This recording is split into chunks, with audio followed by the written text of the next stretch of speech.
Quiero hablar del caso de Daniel Muñoz. Él es periodista de nacionalidad colombiana, es director de noticias RPTV, quien fue retenido en territorio venezolano por estar realizando una nota periodística. Quiero saludarlo en el Centro Internacional de Noticias. Daniel, gracias por estar con nosotros. Bienvenido.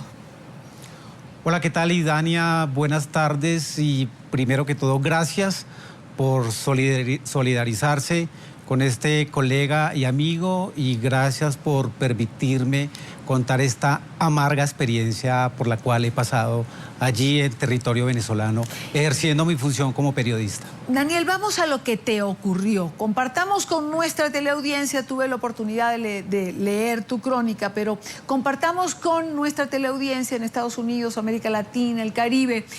¿Qué fue lo que te ocurrió y dónde exactamente? Bueno, Idania, antes de contar toda esta experiencia amarga, como lo he dicho, quisiera leer las primeras líneas de esta crónica que fue lo único que quedó del material que me borraron cuando estaba allí retenido por la Guardia Bolivariana. Y la crónica se llama Pánico en la frontera y arranca diciendo así: un periodista que realizaba un reportaje en Puerto Páez, Venezuela, fue testigo directo de la opresión a la prensa por parte del régimen venezolano tras pasar angustiosas horas en una sala de interrogatorios de la Guardia Bolivariana, que lo acusó de espionaje y traición. De esto me acusó la Guardia Bolivariana, el régimen bolivariano, simplemente porque yo como periodista llegué a esta parte de Colombia, a ver, Puerto Páez está en frontera con Puerto Carreño, en el departamento del Bichada, Colombia, como hacia el oriente del país. Nada, simplemente como periodista, como un periodista que se preocupa por informar, por denunciar, por contar la noticia como pasa, como por contar por ser esa voz de los que no tienen voz y por ser esa voz de los que están de pronto reprimidos o pasando alguna necesidad. Yo cuando llego a la región me causó curiosidad que la gente empieza a decirme, Idania, que allí en este lado de la frontera, con 50.000 pesos colombianos, 50.000 devaluados pesos colombianos, perfectamente uno al cambiarlos por bolívares podía ir a hacer un mercado completo para poder vivir por 15 días en esta región. Yo lo quiero comprobar, mi única misión es comprobar qué tan cierto es. Hago el cambio de los 50.000 pesos por los bolívares, que son 4.000 bolívares, en la nueva moneda venezolana, y me dispongo a pasar la frontera e ir como cualquier colombiano a grabar qué tantos productos podía yo comprar en ese país y si era verdad de pronto cómo se vive allí, si hay escasez de alimentos o no, y sobre todo si podía comprar esos alimentos, y efectivamente, sí, Idania, sí se puede comprar, y muchos alimentos. Entre esos yo compré aceite, 1 litro de aceite, arroz, azúcar, pasta, granos de otras variedades, cereales, atún, pollo. Con esto, Daniel, perdóname interrumpirte, con estos 50.000 pesos, que son unos $25 aproximadamente, para que nuestra audiencia internacional tenga idea. Y con estos 50.000 pesos pudiste comprar un montón de cosas que seguramente los venezolanos no pueden hacerlo. Sí, exacto. Allí se consigue absolutamente de todo. Yo lo pude apreciar, pero ¿qué pasa? El venezolano no tiene con qué comprarlos. A ver, allí en este lado de la frontera del país, y creo que casi sobre todas las fronteras con Venezuela y Colombia, ocurre algo. Sí hay productos, muchos. De hecho, en Puerto Carreño, lo que se consume, la mayoría de productos que se consumen allí son de Venezuela. Pero con algo importante, todo, absolutamente todo, y todo lo que yo compré con ese dinero, que alcancé a gastar la mitad antes de que me retuviera la guardia, es de contrabando, y hay que aclarar que el contrabando en este país está prohibido, ¿no? Entonces, efectivamente, sí, lo comprobé, se pueden comprar muchas cosas, Algunas no había, yo iba Claro. con alguna Claro, persona. digamos que en esa línea fronteriza eso ocurre precisamente por el cambio de la moneda y por el control de cambio. Ahora, Daniel, ¿por qué te retiene la guardia? Es decir, ¿cuándo aparece la guardia y por qué eres retenido? Bueno, como les decía, yo ya había hecho una gran cantidad de compras con ese dinero. Estaba súper sorprendido. Yo desde que arranco en Puerto Carreño, yo grabo toda pues mi trayecto y lo grabo porque lo quiero dejar registrado en un video, que yo soy periodista del programa Testigo Directo y director de la agencia de noticias RPTV y somos televisión. Televisión es imagen, video. Siempre voy grabando absolutamente todo con algo importante. Yo nunca oculté mi cámara. Nunca la oculté y llegué a Venezuela todo el tiempo grabando. Entré, compré. De un momento a otro, cuando iba caminando hacia otro supermercado, yo guardo la cámara. En ese momento es donde me retiene un guardia de la PTJ y me dice, saque lo que lleva entre el bolsillo. Yo solo atiné o solo le respondí como, ¿qué? Me dijo, la cámara. Entonces inmediatamente saqué la cámara, se la entregué. Me dijo, ¿qué es esto? Se sorprendió porque no conocía que era una cámara GoPro, que es un formato pequeño de grabación, una cámara de grabación que graba en un lente de 360 grados. Automáticamente, pues, quedamos retenidos. Yo iba con 2 periodistas más que por protección a su identidad y no quieren contar nada del tema, no revelo sus nombres. Quedamos inmediatamente retenidos por 6 guardias que están en el punto donde queda el puesto de control de la Guardia Venezolana en esa región. Nos empiezan a hacer una serie de interrogatorios. Lo primero que me dicen a mí, me acusan, es de ser militar. Que me dicen, ¿usted es militar? Yo le respondí, no, soy periodista. Me dicen, pero usted está infiltrado acá.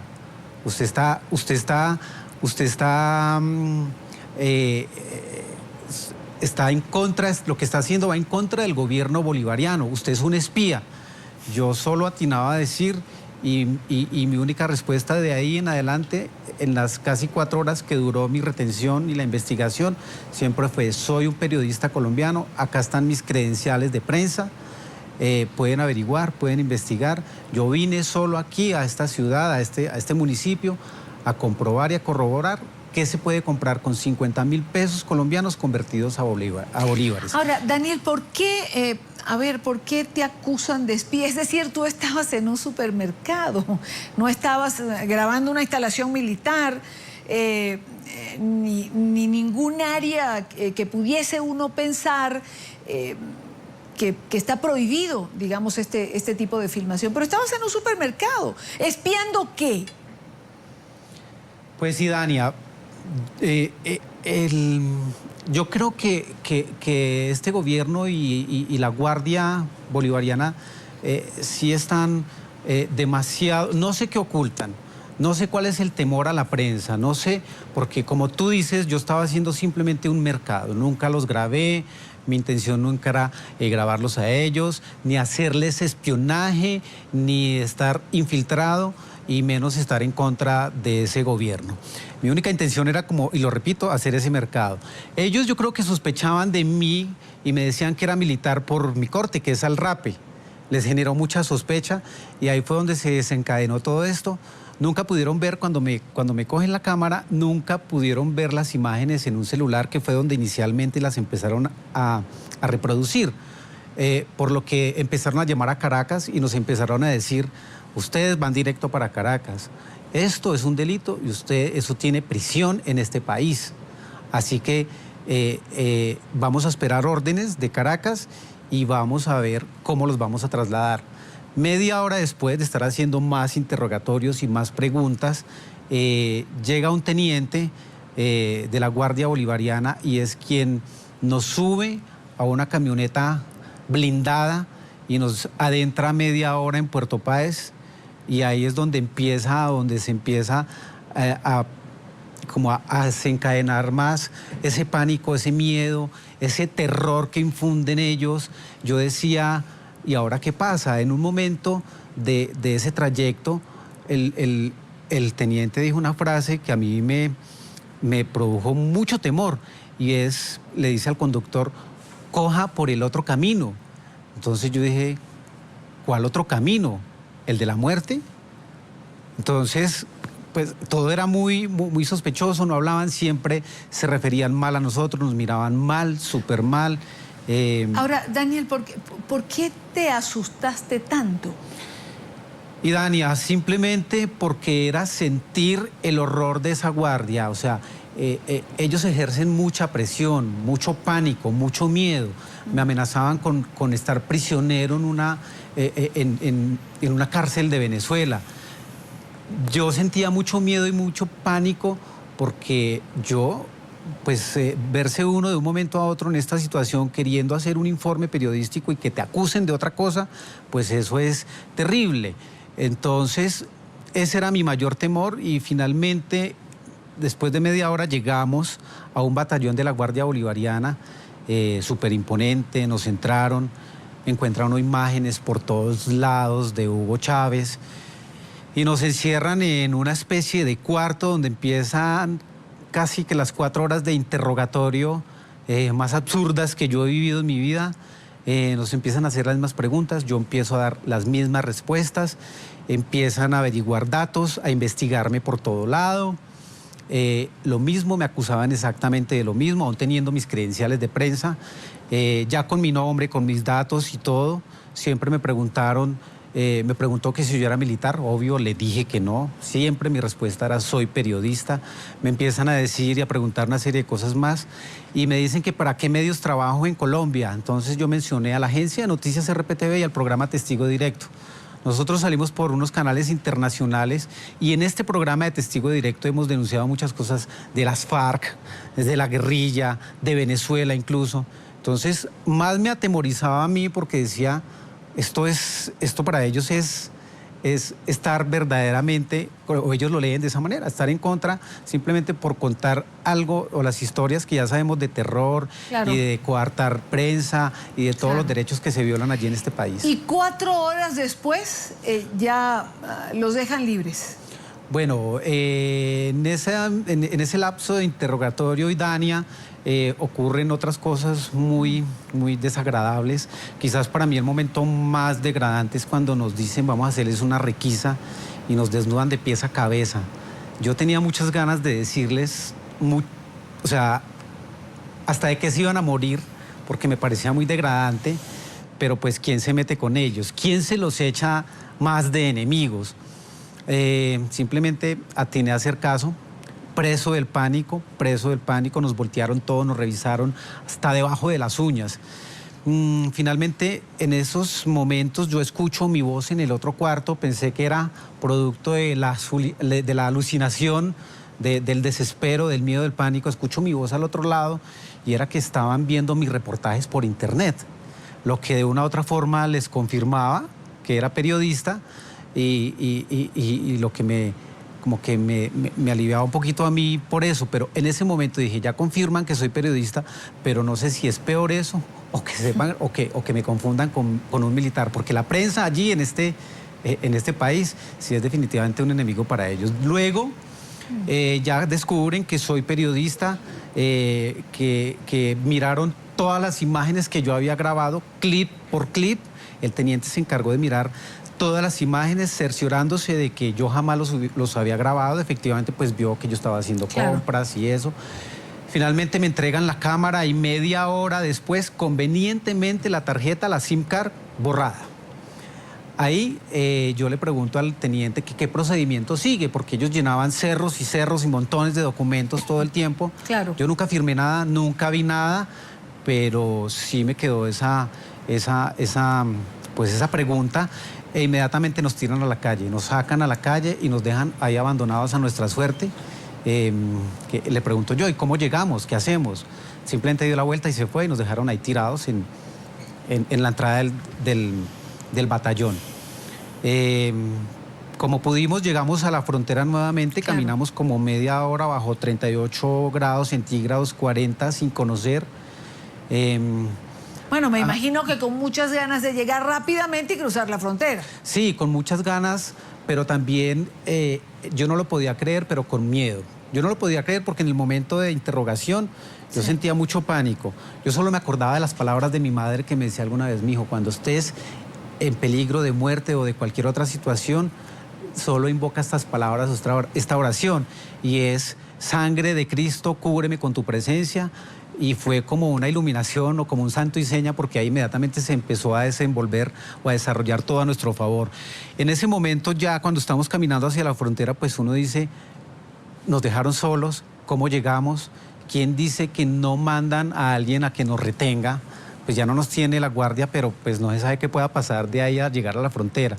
Finalmente, y gracias a Dios, llegamos a la frontera, nos reciben los 6 guardas que estaban ahí, los 6, los que nos retuvieron inicialmente, Sí. se encargan de entregarnos todas las compras que yo había hecho con la plata que llevaba hasta ese momento gastada. Sí. Nos ponen inmediatamente en la lancha, regresamos a Colombia y 10 minutos después ya estaba yo aquí en Puerto Carreño, en mi país, agradecido con Dios por haberme sacado de la boca de ese lobo. Daniel, quiero darte las gracias por compartir con nosotros tu experiencia.